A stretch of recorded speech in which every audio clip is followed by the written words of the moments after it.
The following program is rated TV MLSV and is intended for mature audiences. Viewer discretion advised. I wish Stu had warned me that we were starting electric football because I wouldn't have been chewing on a Dorito like I was right then. But here we go. Washington at the Giants. The NFC East has all of 3 wins this season, so they're going to get their 4th. One of these teams has to win. I like a desperate Giants team if Eli can hold on to the ball to win this one fairly easily. Yeah, I don't know what to make of either team right now. The Skins struggle against Miami, and then they beat the Rams. And the Giants just keep giving the games away. I'm going to go with the Redmans to send the Giants reeling. There's your politically incorrect yes. statement. Falcons at Cowboys. No Romo. Oh, no. The second he went down, you could tell that it was collarbone. Yeah. So you got Whedon and Beasley replacing Tony and Dez. You're in trouble in Cowboy land.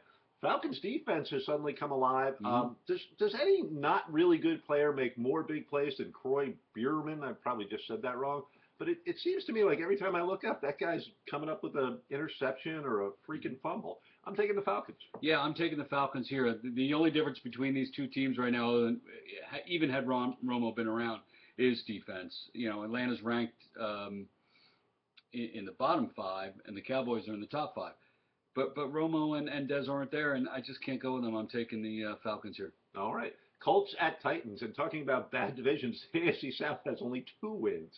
Hard to judge the Titans off of games against bad defensive teams, the Bucs and the Browns. Yep. Colts have interior line problems, clearly, because, they've had people draped all over Andrew Luck. Looks like he's wearing the other team's jersey. And their DBs are decimated. But I look for them to figure things out right now against the Titans. So Luck gets a win. They avoid 0-3. I'm going to take an upset here. I'm going to take Tennessee. I just don't believe it. There's 3 of their DBs went out the other night for the Colts. I'm taking Tennessee. There you go. Raiders at Browns. Mansell Mania lasted exactly about 10 minutes because evidently Josh McCown did something to get himself reinstated as the starter. Raiders, Derek Carr leads a game-winning drive, hitting Seth Roberts, who I believe beat Stu out for the high school lead in the play. So no, I was the high school lead, sadly. Oh, were you really? I was. What play? It was called something with Dean Martin. You don't remember the something, or that's the actual title? Bells are ringing. There you go. I was the Dean Martin guy. Evidently, Stu got his bell rung and couldn't remember that. Worst show ever. I think Del Rio has something cooking in Oakland, and they're about to give Joshy and maybe Johnny a taste of it. I like the Raiders, and I'm glad I didn't see the Dean Martin play. This is a matchup of what some would call 2 NFL teams here. I just think the Browns' defense should be enough to carry them, and I was going to say Johnny Football was going to outshine Derek Carr here, but it's not going to be Johnny Football. I'm still taking the Browns. Okay. Bengals at the Ravens. Cincy is 2-0 and has a chance really to kill off the 0-2 Ravens' chances. Wait, what? I know. Ravens go against Pittsburgh after that. So, the Ravens are staring 0-4 directly in the face. Home game, crucial time for the Ravens to come through. I don't think they're going to do it. I like Cincy in this one. I do too, but the teams are heading in 2 different directions, and believe it or not, the Bengals have won the last 3 in this matchup. That shocked me when I looked that up. I never would have known that. Let's see if Ginger can do it again. I'm taking the Bengals. All right. Jags at Pats, and Blake Bortles, and Ink Master star. Anyone an Ink Master fan? Let's hear a shout-out. Allen Robinson basically killed Stu's Sunday. Jags may be headed in the right direction, but they have to take a long flight to get past the Patriots. Yeah. I think the Jags come up with a bad case of bronchitis this week, and I like the Pats. Yeah, let's see what the Jags can do after beating Miami. All right, nothing. The Pats in a laugher. All right, Saints at the Panthers, and the Saints on the road with Drew Brees wounded. We're not sure as of right now. At least I'm not sure. Maybe the rest of the world knows. Questionable right now.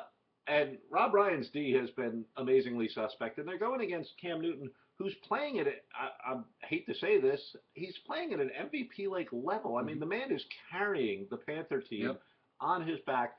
So as long as he doesn't slip on the way into the stadium like he did on the way out of the stadium last week. Did anyone see that, Paul? No. On the way out, Newton just loses his footing. Walking, just loses his footing and slides backwards. Wish Joe Philbin would. He manages to stick the tackled flip touchdown, but can't walk out of the stadium. If he can walk in, I like. Yeah. I'm sorry, I like the Joe Philbin thing, and I like the Panthers. Saints D is garbage. This is Drew Brees. This is Cam Newton. I hate the Saints. They friggin' killed me in a suicide pool. Screw you, Saints. Go Panthers. All right, Eagles at Jets. Last year, after 2 games, DeMarco Murray had 285 rushing yards. This year, he has 11. Chip Kelly is looking like one of those college coaches. Remember when Steve Spurrier came in, the old ball coach, was going to teach him how to do it? You're a big Nick Saban fan, right? Oh, I love that. So Chip Kelly, now that he's had time to build his own team, is suddenly starting to look like he's going to follow their career path. DeMarco Murray had just Cowboys all over him, every handoff, and he looked pissed. Yeah. I mean, I don't blame him. That's embarrassing. The Jets' defensive line, even without Sheldon Richardson, looks to be the equivalent of the Cowboys' line or better. So I don't see a way that the Eagles get a running game going. I like the Jets in this one. I don't either. I think, Todd Bowles has this team playing good old football, smash mouth running, and you've got your really strong defense, and he's got a quarterback that if you throw one less pick a game would make it less interesting. But I like the Jets here too, 3-0. All right, Buccaneers at the Texans, and after getting thrashed by the Titans, the Bucs redeemed themselves last week against the crumbling Saints team. That was great of you, Tampa. Texas, Ryan Mallett needs to learn that there is such a thing as a touch pass. You can't just bullet the ball on every throw. I don't think he's going to last long in the NFL if he doesn't learn that. I think I keep giving the Texas D way too much credit because J.J. Watt is awesome, but they've already given up 51 points. Yeah. So I'm going to take the Buccaneers to win this one. Houston's bad. Tampa's bad. My picks are bad, but I'm taking the home team.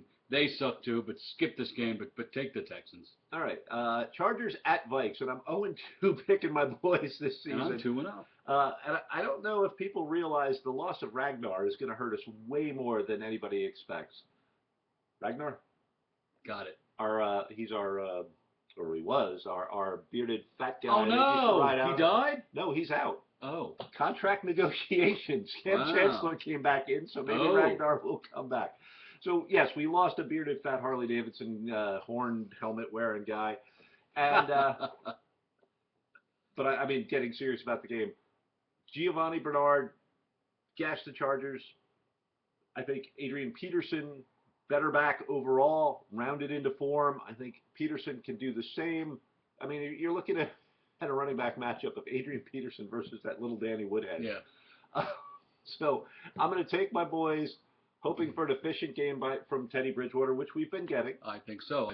Teddy Bridgewater vote for president, and AP is running like AP used to run. It took him one game to get pretty much back to where he should be. I think they take this fairly easily. All right. Here's an interesting game this week, and there aren't that many. Steelers at Rams. So the Rams' big win in Seattle had me convinced, and then they, excuse me here, but Stu gave the okay. They shit the bed. I mean, they lost to Washington, knocking out about everybody in their knockout pools. Mm-hmm. Going up against Big Ben and Antonio Brown, who that combination right now is probably the most dynamic in passing in football. I mean, Antonio Brown's at like 18.2 yards a catch. I think he also leads the league in receptions. Probably. Pretty nice little combination there. But I do like, I said it earlier, and I'm going to stick by it. One game does not negate this. I do like the Rams defense. I think it might be the best defense in football, and I think the new fearsome foursome is going to go after Ben and clean his clock. So you're taking the Rams? I'm taking the Rams. Okay, I'm taking the Steelers here. I thought everyone was off the Rams bandwagon yet. Your number one defense laid a number two on the carpet last week. Nice. And the Steelers, believe it or not, have the number one offense. They're high octane right now. They're playing well, and they don't even have their two stars back yet. Le'Veon Bell and Martavius. Yeah. Give me real names, people. Anyway, they're not back yet. I think they take this game at home. And they're on the road this week? That would be Steelers at Rams. Oh, yeah, I'm still taking the Steelers. Okay. 49ers at Cardinals. And as long as Carson Palmer is upright, I like the Cards.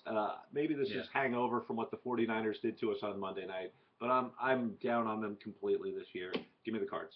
Yeah, Kaepernick and company are facing another tough D for the second week in a row, and it's a second road game.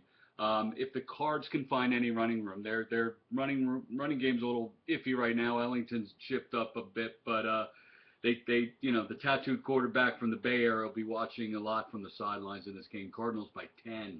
Okay. Stu, you want to do Bills at Dolphins? May I? You may. The fuckwads, that's with a PH, face a terrorizing defense after getting mauled by the Jags. Sue must be using the Lions playbook because he wasn't using the Dolphins, and the rest of those fuckwads and their coach Joe Fuckbin will lose their second straight game, hopefully signaling Coach Fuckbin's exit from Miami.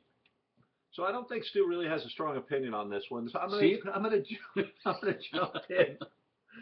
Your boys have underwhelmed even in their win. The Bills D is full real and full ferocious. I think they beat up Ryan Tannehill and take that little dog away from his pretty wife. Okay. Bears at Seahawks. Bears lose Cutler. Seahawks get back Cam Chancellor today. I wouldn't want to be any team facing Seattle on Sunday. Easy picking. They're at home. They added a key defensive piece. They're 0-2, and Jimmy Graham is pissed. He's an angry man. If I was the offensive coordinator, my first 3 plays would be seam routes to Jimmy Graham. So give me the Seahawks in an easy one. Yeah, I got nothing else. This is the lock of the week, ladies and gentlemen. If you ever had $20 to put down on a game, this is the one. Okay, Broncos at Lions. At a late surge and a Jamal Charles fumble, put the Broncos at a surprisingly bad 2-0. Yeah. Peyton's taken an unusually high number of sacks. I think he was sacked like 18 times last year, and he's already at like 7. Well, he crumbles at the approach of someone now because he's old. Yeah, wouldn't you though? I mean, but crumbling is often the smartest move a quarterback can make. One of Andrew Luck's big problems right now is not just giving up on certain plays and throwing it away or taking the sack. And live for another down or punt and play the field position game. I think some of that shows that Peyton's smarter than he was when he was a young quarterback, and he's pretty damn smart. Yeah. They're going up against a marshmallowy Detroit defense. Having lost, I know you're not real happy with them right now, but having lost a boy named Sue and having lost Fairley, it's not Sue's fault. That defense has given up 416 yards a game. Give me the Broncos 3-0. Yeah, surprisingly, it's the Broncos defense that is ranked high and not their offense. And let's face it, the Peyton Manning we've been seeing on the field has been the high-pitched Peyton Manning going, oh, get me out of here. Oh, God, they're coming at me. But the Lions suck as usual. Everyone gets excited about Matthew Stafford and the Lions, and then they go out and they suck. Take the Broncos. There you go. And we'll end this with Chiefs at the Packers. And talking about the Jamal Charles fumble kills me because he is right now one of my favorite players in the league. Okay. Seems like a classy guy, versatile running back, can do it all, catch, run, go wide, go up the middle, can stuff the, he's tough. He can stuff the blitz. So it hurts me to see him have a bad game. I like you, Jamal. Plus, him and Peyton Hillis had that one huge year that nobody expected and won me a championship. Thank you very much. Yeah. Anyway, none of that's going to matter because the game's in Cheeseland. You've got a healthy Aaron Rodgers, and we saw what he can do against good defenses when he's healthy. I lost to Jordy Nelson? It's not mattering. Give me the Packers easy in this one. Yeah, I'll watch this game, but not for long because I think Green Bay will pull away pretty easily in this. Rodgers is just clicking. The whole team is clicking. And I'm really sticking with them to be the NFC champions this year, heading to the Super Bowl. With the Seattle's first 2 losses, I think it's going to be hard for them, to leap over Green Bay. If Green Bay gets home field advantage, I know it's week 3, but they're showing everyone what they should be, and Seattle kind of didn't, and surprisingly. But I like the Packers a lot in this game. I don't know the exact percentage, but it's a pretty low percentage of people that start out 0-2 and make the playoffs, and it's a real freaking low percentage of people that start out 0-3. Anyway, sorry I missed last week. It's been fun talking to you guys today. I'm Steve Brown from Electric Football. I'm Stu Pace from Electric Football. Thanks for watching, and we'll see you next week. Now I have to press this to stop it.